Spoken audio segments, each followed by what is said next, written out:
Los rastros de la cultura maya aún están vivos entre nosotros, tanto como los enigmas que dejó su paso por el mundo. Esta cultura que floreció gracias a sus maravillosos descubrimientos en las matemáticas, la astronomía, la arquitectura y el arte, un día declinó misteriosamente por causas que aún se desconocen, hasta dispersarse y desaparecer. Lo que hoy llamamos civilización maya era, en realidad, un conjunto de muchos pueblos distintos que ocuparon parte de lo que hoy es Guatemala, Honduras, Belice y la península de Yucatán, en México. Les decimos mayas porque compartían un mismo idioma, un mismo calendario y una misma religión. Pero cada pueblo tenía su propia ciudad, su propio gobierno y sus propias riquezas. Los mayas estaban organizados en ciudades-estado. Nunca fueron un imperio gobernado por una gran ciudad capital. ¡Ah! Como en Atenas y Esparta. ¡Claro! Los griegos tenían la misma forma de organizarse. Las primeras ciudades mayas se construyeron hacia el año 400 a.C., es decir, en el mismo momento que Atenas y Esparta brillaban en la antigua Europa. Pero ¿saben una cosa? Griegos y mayas no se conocían porque todavía nadie había cruzado el océano Atlántico. Y hubo que esperar más de 2000 años antes de que alguien se atreviera a navegar tales distancias. Durante todo este tiempo, América y Europa estuvieron completamente desconectadas. La influencia de los olmecas. La región que habitaron los mayas estaba formada por mesetas regadas por las abundantes lluvias que venían del océano Atlántico por un lado, como del Pacífico por el otro. Su tierra era húmeda y estaba atravesada por muchos ríos de agua dulce. Aquí es sencillo cultivar maíz, criar ganado y recolectar frutos de la selva. El clima los ayudaba, pero no todo fue fácil para los mayas porque no habían descubierto la rueda ni tenían animales para arar la tierra. Entonces, todo lo hacía el hombre. ¡Cuánto trabajo, ¿verdad? Pero los mayas no fueron los únicos ni los primeros en habitar esta región. Muchos años antes, los olmecas vivieron en este territorio. Podríamos decir que los olmecas fueron la civilización madre de todas las culturas de Mesoamérica. Los olmecas tuvieron su esplendor hacia el año 700 a.C. En ese momento, las pequeñas tribus mayas estaban naciendo y fueron adoptando de ellos conocimientos para construir templos, para pensar el calendario y para escribir. Los mayas también heredaron de los olmecas muchos rituales y prácticas religiosas, entre ellas la adoración por el jaguar, que por su fuerza y agilidad era un animal sagrado y se lo relacionaba al poder del rey. Templos y ciudades. Durante muchos años, el esplendor de los mayas quedó oculto en la selva, sumergido en la densa vegetación tropical, hasta que hace muy pocos años, exploradores y arqueólogos lograron abrirse paso y hallaron maravillosas ruinas de antiguas ciudades. Estos hallazgos sorprendieron al mundo y permitieron conocer mejor aún a una de las culturas más complejas y refinadas de América. Todas estas ciudades eran parecidas. En el centro, alrededor de una gran plaza, se erguían las construcciones más significativas. Las pirámides, que eran grandes templos cuyas cumbres servían de escenario para las ceremonias de los sacrificios rituales. El pueblo, congregado abajo en la plaza central, participaba activamente de las ceremonias, cantando, danzando e implorando a sus dioses para que la sangre de las víctimas sea de su provecho.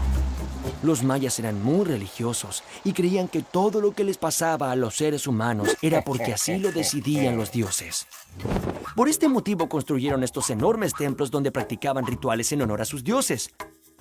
En la ciudad de Tikal, la pirámide principal medía más de 70 metros. Era tan alta como un edificio de 10 pisos. Claro, cuanto más cerca del cielo, más cerca de los dioses.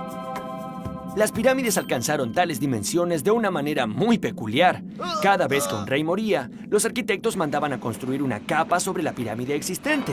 Así crecía paulatinamente, capa sobre capa, como gajos de una cebolla. Alrededor de los templos vivían los sacerdotes y los gobernantes. Un poco más allá, los jefes militares, y aún más lejos vivían los comerciantes y los artesanos. Y afuera de la ciudad, cerca de los campos de cultivos, se encontraban los campesinos y los esclavos, cuyo trabajo era la base de toda la sociedad. El calendario. Los mayas notaron que los astros del cielo iban cambiando de posición a lo largo de los días, pero cuando se cumplía un año, estos astros volvían a su posición original e iniciaban un nuevo ciclo. Digamos que observando la posición del sol, de la luna y de las estrellas, podían predecir en qué momento del año estaban y, por lo tanto, planificar los mejores días para la siembra y para la cosecha. Durante siglos se preocuparon para conocer más y más del cielo y de sus astros, a quienes consideraban poderosos dioses. Los mayas utilizaron a sus pirámides como observatorios astronómicos y fueron los sacerdotes los que acumularon todo ese saber. Con una paciencia minuciosa, los sacerdotes mayas elaboraron esta rueda que combina dos calendarios. El calendario Hab estaba basado en el ciclo solar y el calendario Solkin en los ciclos de la luna. El calendario solar de los mayas era de 365 días, igual que el nuestro. Sin embargo, su manera de entender el tiempo era totalmente diferente a la nuestra. Los mayas no creían que el tiempo fuera lineal, es decir, que fuera una línea recta sobre la que se montan los días uno tras otro y siempre hacia adelante. Para ellos, el tiempo no tenía ni principio ni fin. Cada año todo volvía a comenzar. Por eso, la forma de la rueda. Los mayas fueron los maestros de los números. Llegaron a hacer cálculos matemáticos que sobrepasaban los 1,000 millones. El dato que demuestra que ellos tuvieron un profundo conocimiento de las matemáticas es la utilización del cero, que era representado en forma de un caracol. Oye, pero si el cero no vale nada, entonces no cuenta. Tienes razón, Pipo. El cero equivale a nada. Es un concepto y no un número. Pero ¿sabes qué? Es tan importante que revolucionó las matemáticas y los mayas ya lo utilizaban unos 900 años antes de que los árabes introdujeran su uso en Europa. La creación del hombre. El Popol Vuh es el libro sagrado del pueblo quiché, descendientes de los mayas. En él se relata cómo los dioses Tepeu y Gucumatz se convirtieron en los dioses creadores y formadores. ¡Tierra! Dijeron, y al instante fue hecha, como por arte de magia. Luego hicieron los animales, los venados, los pájaros, los jaguares y las serpientes. Pero como esas criaturas no sabían hablar, no podían reconocer su dependencia a los dioses progenitores, invocándolos y orándolos. Los dioses resolvieron castigarlos y condenarlos a que su carne sea comida y sacrificada. Ante el fracaso de la primera creación, los dioses fabricaron otro ser. Esta vez lo hicieron con tierra y lodo, pero vieron que no estaba bien porque se deshacía. Estaba blando, no tenía movimiento ni fuerza. Rápidamente se humedeció dentro del agua y no se pudo sostener. Tepeu y Gucumatz estaban desilusionados, pero insistieron una vez más. Entonces consultaron a los adivinos cómo hacer el hombre, y estos dijeron: Conviene que se junte la madera y que ésta sea labrada por el Creador. al instante, fueron hechos muñecos de madera, pero salieron tontos, sin corazón ni entendimiento. No se acordaban de su creador y caminaban sin rumbo. Los dioses, muy enojados, mandaron un gran diluvio de lluvia negra como las tinieblas. Desesperados, los hombres de madera corrían de un lado al otro. Muchos fueron aniquilados y otros encontraron protección en los árboles. Así pues, hubo que hacer una nueva tentativa de crear y formar al hombre. Hagamos un ser que nos sustente y nos alimente. Esta vez los dioses probaron a ser seres obedientes y respetuosos. De este modo, hicieron a los seres humanos que hoy existen en la tierra. El juego de la pelota. Una extraña manera de contentar a sus divinidades era a través de un juego. El juego de la pelota. ¡Ah, jovencitos! Pero nada tiene que ver esto con el fútbol que jugamos nosotros. Ellos no tenían que hacer un gol en un arco, sino tenían que pasar esta pesada pelota de caucho dentro de este anillo de piedra que se ponía en la pared. ¡Ja! ¿Les parece sencillo? Bien, escuchen esto.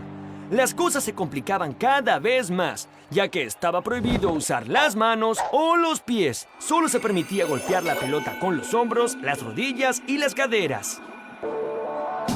El juego era tan violento que los jugadores terminaban muy lesionados, pero más vale lesionado que perdedor.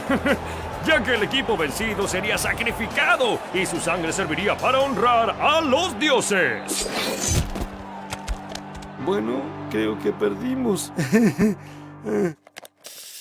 Documentar el pasado. ¿Quiénes son estos hombres esculpidos sobre la piedra? ¿Por qué llevan máscaras estos otros a sus pies? ¿Qué misterio encierran esos símbolos tallados sobre la piedra? Los artistas mayas se ocuparon de inmortalizar los grandes momentos de su historia. Así, las futuras generaciones podrían comprender mejor quiénes fueron sus héroes y sentirse orgullosas de ellos. He aquí un ejemplo.